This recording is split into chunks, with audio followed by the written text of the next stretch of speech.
Me too. But it only gets so cold because we are in Houston and we don't really have a winter. No. We have like teasers. And that's the day that I have to pull out the strongest jackets. Yeah, you have to come fitted. Like, because everything, the problem with Houston is it would be so sick to be able to dress like you would in New York, but yeah, you're going to be sweating profusely. No, you're gonna die. Like, it's not going to work. You can't layer up out here. No. So the second I get to layer up, it's go time. Oh, for sure. Like, this is the kind of place, like, the second that it gets like to 80 degrees as opposed to like 90 degrees, you're like, oh shit, I can wear a long sleeve. Yeah, let me throw on a long sleeve. Let me throw on a sweater. Yeah. Let me throw on a hoodie. 75? though. 75? Yo, okay, hold on. I don't want to say like this is a white thing. I'll say this is an American thing, but like I mean, okay. Sure. I'm just trying to be nice. Hoodies and like shorts. When I do that, my parents think I'm crazy. That's a white thing. 100%. Yeah. Like, I get it, and I think I've done it, but it's 100%. We've done it, like, for sure, but like I just think it's funny that like my parents think I'm an idiot when I do that. I don't understand personally going out the house like that. I only see like hanging around the house like that. Oh yeah, if it's a chill day, like I ain't trying to go nowhere, and if I do, I'm just gonna go to the store and that's it.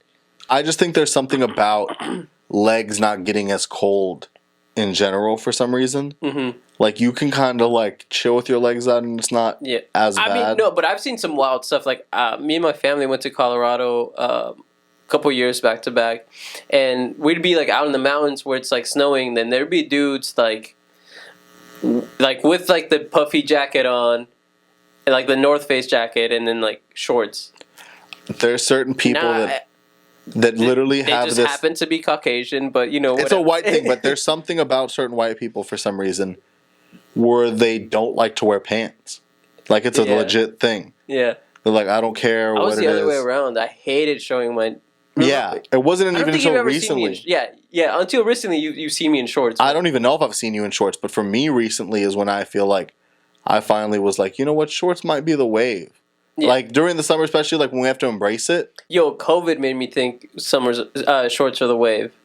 Really? Yes, because there's no reason to dress up anymore. Like, I work from home now, so I'm just in shorts half the time. Dude, beginning of quarantine was so stressful. I was getting fitted to go grab something from the grocery store. Yeah, no, I was just trying to find an excuse to get fitted. Like, it was, I'm like, all right, let me put the Yeezys on. Like, I have no reason for this. I'm going down the street. Not getting a haircut was the most stressful thing ever. Oh, my goodness. Like, and I've been very stressed about haircuts here in Houston because I left for college.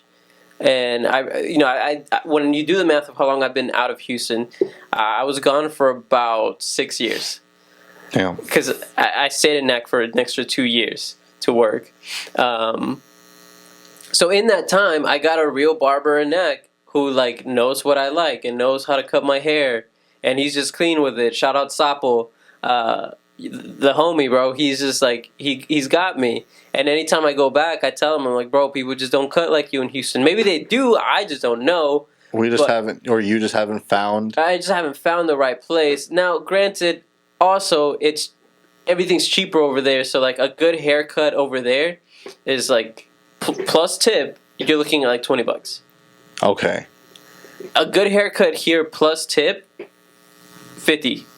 Yeah, easy. For me to find something that's like $20 tip and all, I have the place. Yeah. But it's across town. And like I moved away from that area. Yeah. And so like now I have to find something in my area, especially like that I've been moving so much. Mm-hmm. It's just been so frustrating to try to find places. That's why I've been going to Tune Up, because at least I know. I got this haircut there. I mean, it doesn't look bad. Yeah, no. I mean, I don't think it's just it's not gonna be like. I think there's sometimes when you look at your hair and you're like, damn. Mm-hmm. I don't think it gets you there. I think it gets you to like, this will work. Yeah, for sure. That's literally how I feel, and at least I know that I'll feel comfortable. It's because then there's the damn, they fucked me up. Like, that's the worst. Well, I can get over that because, like, I have really thick hair, so it's after a week it'll be fine because it'll all blend in. But if you're trying to get your hair cut for, like, an event or something? Oh, no, yeah, no. If it's a real event, I will drive to NAC and see Sapo. Like, I will not... Yeah. You're like this... Yo, like, no. Like, deadass, like, the weekend I got engaged... First thing I did to get ready for that day was go see Sapo at Fadeaholics, and I told him when I sat down on the chair, I was like, "Yo, bro, like I'm getting engaged today. I need to look good." And he's like, "All right, I got you." And he had you. And he had me, bro. I need to get there, man. Like, I've never felt other than. Like going to Locket V Salon and it just being like he's just being really good. Yeah. And like that's my cheap place and that's just across town and it's just but there's just something about it. It's because he trims back a little further so it makes it look cleaner, but sometimes it grows out bad that way. I've just never felt I haven't felt that damn, this person knows what exactly to do. Yeah, and like I do miss that barber shop. It was very much like your stereotypical like barbershop like vibes. It was a cool place. I really enjoyed it. Like it was like two Hispanic dudes and a black guy, and they just like did amazing fades and like it like had the vibe. Like they were talking about sports. They were talking about like music. Like it's like the barbershop talk. Yeah, it was literally like the barbershop talk, and like one of the barbers like was a rapper, and he'd like talk about his mixtape. It was just like funny to hear. Like it was a vibe. Like I genuinely enjoyed going there. There was another barbershop that I would go before that was in downtown Nacogdoches.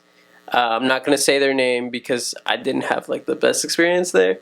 So like I liked it because it was like all old school looking, but I didn't think it was going to be that old school. So like I walk in and I'm like, oh man, like this looks sick. They have like the old chairs and like they're doing like the single razor, like shaves and all. Like, oh, that's cool.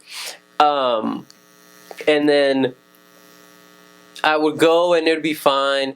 But then like when all the Trump stuff started happening, like a lot, like it started getting weird. Like every time I don't know if I was in there, like they started talking about it, or if they just talked about this all the time, but it just felt like every time I was in there, they were like talking about it, about like Trump and like how sick he was.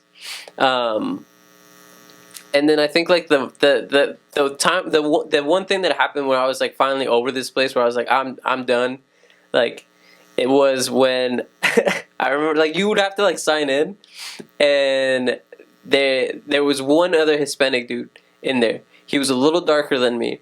And he was already getting his hair cut, and the dude like walks up to the clipboard and he like looks at it, looks at me, looks at the guy, looks at me, looks back at the clipboard, looks at the guy, looks at me again, and I guess he's trying to like make a decision, and then like he looks back at the guy and he's like, "Are you Pablo?"